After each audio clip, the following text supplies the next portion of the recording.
Well, hi, I'm Laura and welcome to the channel. And we are now on number 4 of our January series because this year, 2026, we're doing friendship differently. So today we're going to talk about how do we form new friendships later in life? Is there even such a thing as having friends when we get to our kind of golden years? And more importantly, what can we stop settling for in our effort to reconnect, to find new connections with women who we may or may not call friends? And I think one of the words we want to use a lot today is connections, because really isn't that what it's all about? Having people in our lives that enjoy doing different things. And I found so much success in having smaller groups of friendly acquaintances that I do different things with. I have a group I've shared before of, there are 4 of us, 4 ladies that meet for lunch once every, we try to do 1 month, but quite honestly, with everybody's schedule and trying to get 4 people together, it's every 2 months. But that's what our friendship is. We do a 2-hour lunch, sometimes 2.5-hour lunch, and we catch up. There's no constant texting each other unless somebody finds an interesting article or something cute or something we think we'll all be interested in.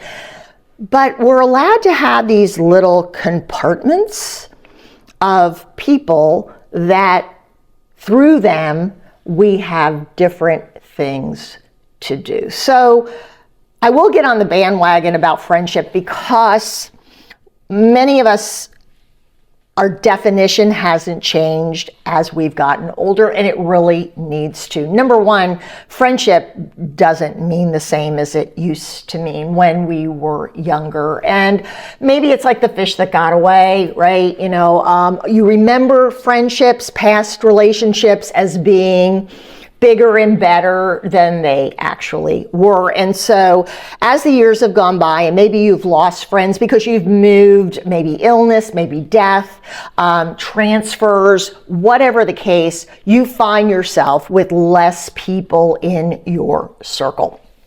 I have made no bones about it. I was never the gal that got invited to go on the trip to Cancun. That's a big thing here in Texas. Or even to go out Friday night for wine and music. I'm the gal who got the call when someone had something to figure out, an issue, some advice, and could we get together for a cup of coffee? And I was perfectly happy with that. But for a lot of us, we didn't even know women had friendships like that they were doing cruises every year and they were going to Cancun. We didn't even know because there was no social media. Now there's social media and it's in our face. And so I think that contributed a lot to a false narrative. We think other people have friendships that are cooler than ours, better than ours, deeper than ours. I mean, honestly, if you're willing to go on vacation and get babysitters and husbands involved and meals all prepped, you must really have deep, deep friendships with those women. But what you find out is no, women just like to go on trips and they enjoy themselves, and that's great if it works for you. Never worked for me. But couple that with the fact that social media shows us everything that people want to show us. And so if you are like a lot of women, they want you to see them out at lunch, out at dinner, out doing fun things, traveling, Life is always fabulous. No one's going to show you a picture of them standing in front of the kitchen sink, cleaning a sink full of dirty dishes when the family's everyone is gone off to do other things and there you are, or vacuuming or dusting, all those things that are really part of life. So we use the word friendship so casually, that it really doesn't have a lot of meaning. We call everyone a friend. And yes, I think a lot of it over the years has been out of habit. But it's also like you feel like you're disrespecting someone if you just say, oh, that was my colleague, they're a friendly acquaintance, that's someone who I just know through the kids' school, that's a neighbor. We don't want to say that. We go, oh, that's my friend. Oh yeah, I've known them for 20 years, that's my friend. Have you really known them for 20 years? So we have all these definitions that are made up. They're kind of mystical, right? We think, because we're basing it on what we think other people are doing. And it's just so frustrating because we've gotten away from what real friendship is, and being there for someone who needs you, and being willing to do little nice things. I'll talk a lot today about the days of writing a handwritten note, calling and leaving a nice message, sending or dropping some flowers off in the spring on someone's front porch, making brownies. Boy, remember the days when a new neighbor moved in and you were right over there with a plate, maybe that was more my mother, not me so much, but with a plate of brownies. Just little niceties that connected you. And now the connections are different. They are through social media more than not. You see what people are doing, so you give them a like, you give them a love, you make a little comment, your grandchild is beautiful, I'm so happy for you, da da da da da da da. And so you're in their life, but they're not really in your life other than what you're seeing. It's kind of a coloring book. You're just looking at the pages that are already done, but you weren't really part of that process. So we start with that. Friendship, redefining friendship and redefining it for yourself. What does it mean to you? And that'll help you decide what you're looking for. So how do new friendships actually form later in life, golden years? And what do we need to stop settling for? And I will be I will be continuing to say that we overuse the word friendship because, and it's been so watered down, and it's helped create lazy friends.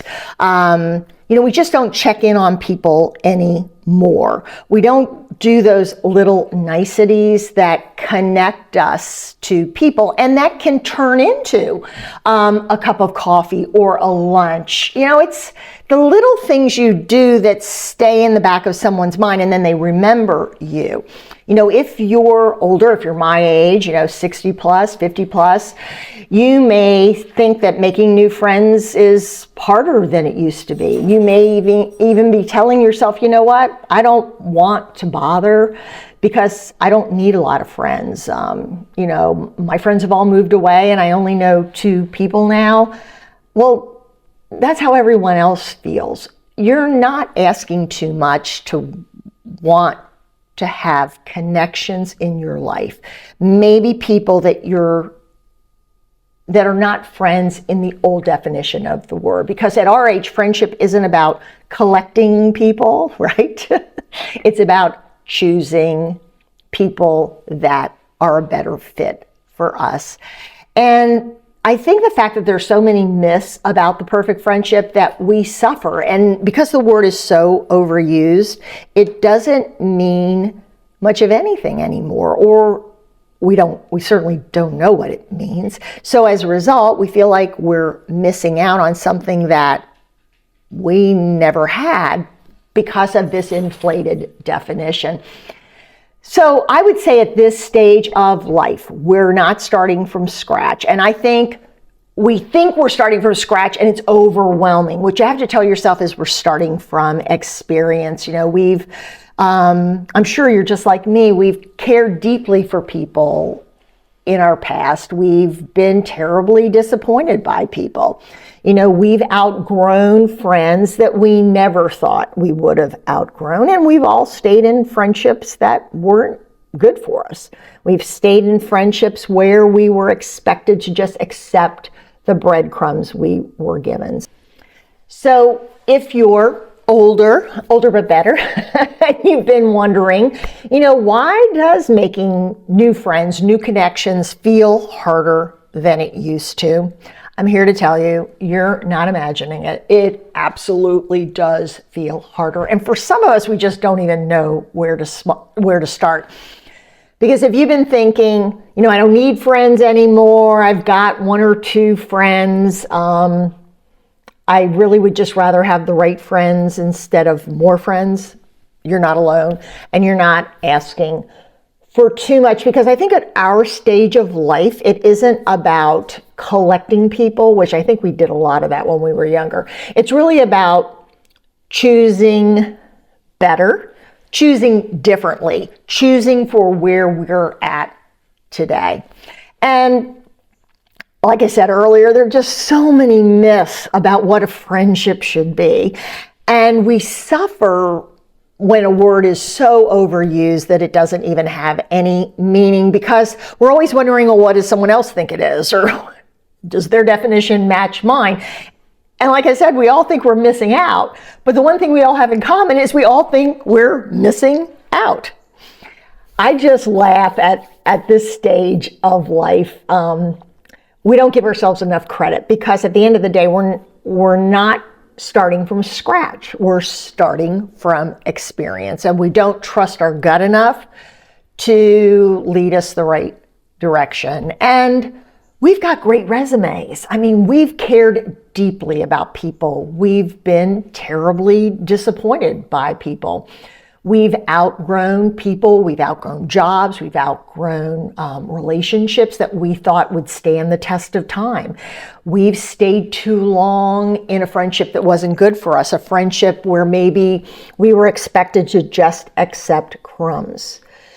So let's talk about how friendships at this stage of life actually form, and more importantly, what we need to stop settling for if we want friendships that fit into what our life is today. And for many of us, it's all over the board. It could be, sometimes physically we can't do what we used to do. Sometimes mentally, sometimes we don't have the time or the energy.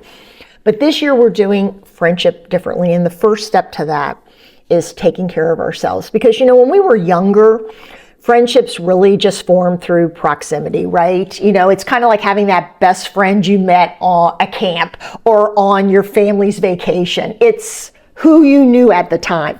And then we get into careers and we have deadlines and grocery shopping and kids and neighborhood to do. And all of a sudden there's shared chaos. So we seem to attract the people that are sharing the same chaos that we're sharing. And now we are older, and our friends have dropped off, changed, moved away, and we have the time and the energy to be more selective. We don't have the same tolerance for drama and trauma, especially and emotions, good and bad, and especially when it's not back and forth.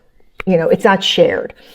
But we run the danger of complacency, because sometimes it's so hard to think about getting back out there and trying new things and meeting new people. Yuck. The thought of starting over is just too hard. But what we need to wrap our mind around is that friendship at our age isn't about intensity, it's about connection, common connection.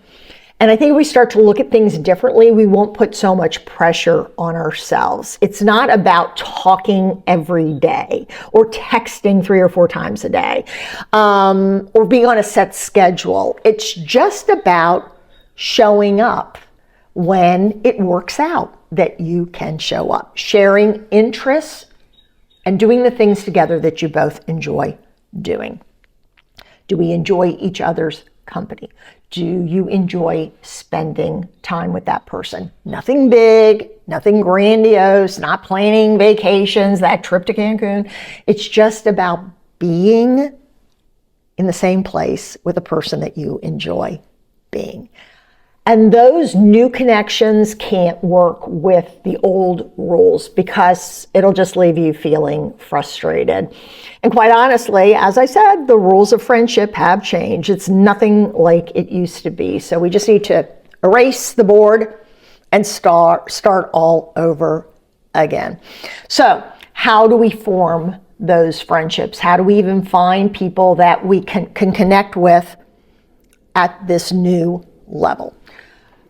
Well, here's what I've noticed both personally but also from all of the comments in this community. You don't start new friendships with that instant closeness. We all remember that friend we met when our babies were little and we bonded immediately. We had everything in common. We both had little girls or we both had little boys and play dates and fun. Now we've slowed down. So what we're talking about is filling yourself up first, right? Joining a class, a book club, volunteering at a museum or a local rec center, going to the Y, taking an exercise class, a walking group, a hiking group, whatever you're capable of, knitting, cross-stitching, needlepoint, mahjong, pickleball. Oh my gosh, so many opportunities. And meeting those people that are sharing that interest at that moment in time. And I always say when you find something you enjoy, you have to show up. But I think what you're looking for in friendship at this age is, do they show up?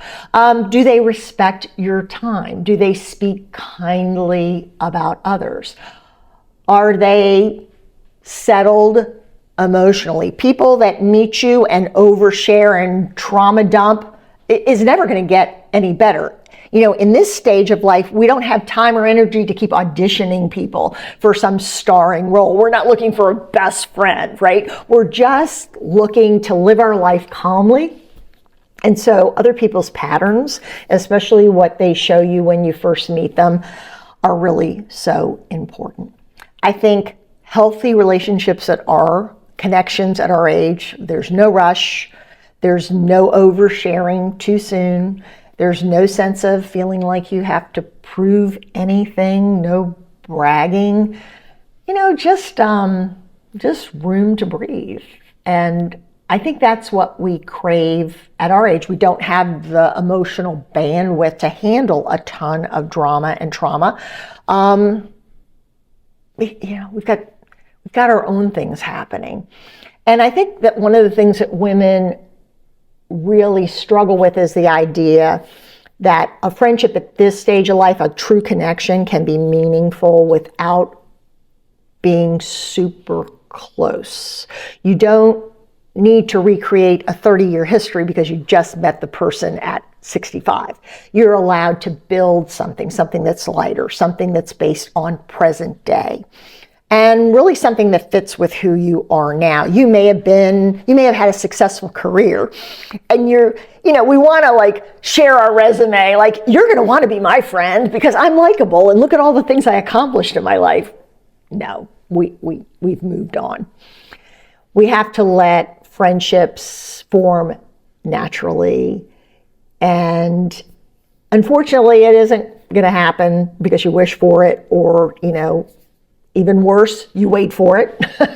You have to put the work in. You have to reset. You have to redefine what you're looking for and let go of your habits. And all of us have our own bad habits, but you have to start with redefining friendship for you, or if you want to use the lighter word, connection.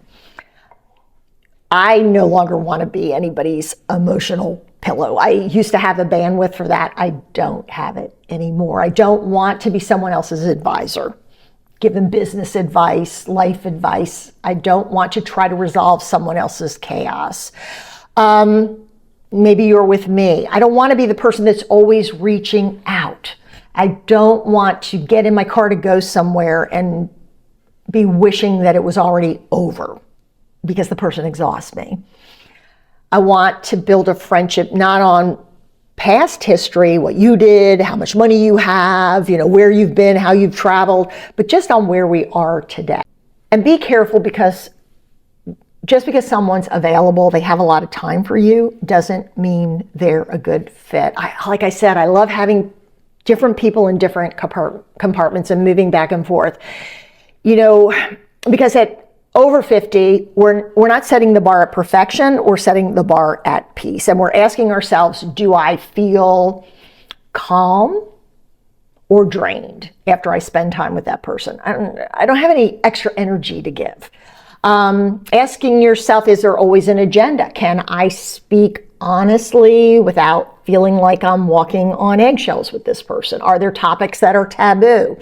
Is the friendship expanding or kind of limiting me? And those answers matter, and only you can answer them for yourself, because that allows you to set some boundaries. We don't always have to be available. We don't always have to say yes. We don't always have to take that moment in time to commit immediately. And quite honestly, we don't always know how we're going to be feeling or what else is going to be going along. But giving someone too much access too quickly can get you involved in an overwhelming relationship that just drains you, just exhaust you. We have to learn to not always equate being friendly with always being available, with answering texts right away, with moving our schedule, with making things happen so the other person stays. It's maybe a little bit of insecurity, and it can set in differently as we get older. We got a great question from a member of our community. I'm going to share the question with you, but I'm going to make this part 2 because I've gone way too long today. I love to talk about this topic. But someone in our community, actually a couple of people, asked the same question in different ways. What do you do when you've ended a friendship with someone and they're still someone who you cross paths with in your social life? Maybe you're a member of a senior center and they're also a member. Maybe you're in a particular philanthropy group or volunteer organization and you know that you're going to keep running into them.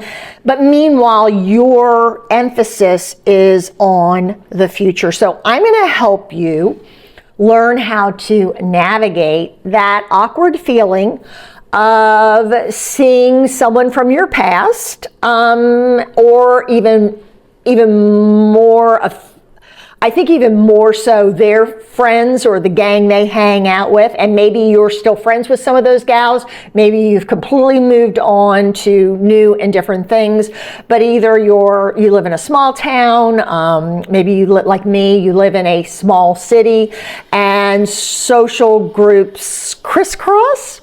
So we're going to learn how to deal with that in our next video. So I look forward to seeing you next week, and please drop a comment and share with us, let me know how you're looking at these later life connections differently, and have you tried this whole idea of small compartments where you have different people that you do different things with, and some maybe a couple times a year, some maybe once a month, maybe you're in a couple of classes where you see people a couple times a week.